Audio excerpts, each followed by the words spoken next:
हम क्या करते? कहीं ऐसा तो नहीं कि उन दोनों को प्यार का एहसास हो गया हो और वो दोनों भाग गए? तुम लोग मुझसे प्यार करते हो, बोलो मम्मी को छोड़ दोगे? अपनी उस रानी को भी छोड़ दोगे? 7 सेकंड और देती हूँ।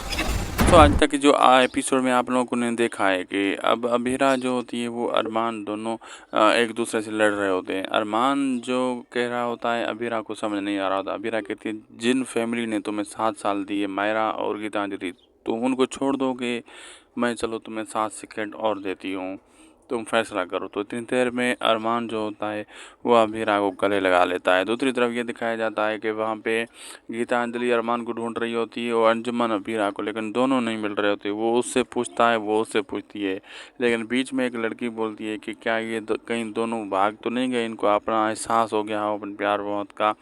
तो ये बात सुनकर गीतांजलि और अंजुमन चौंक जाते हैं। अब आगे देखना मज़ेदार होगा क्या क्या होने वाला। वीडियो अच्छी लगी तो लाइक शेयर सब्सक्राइब ज़रूर करिएगा।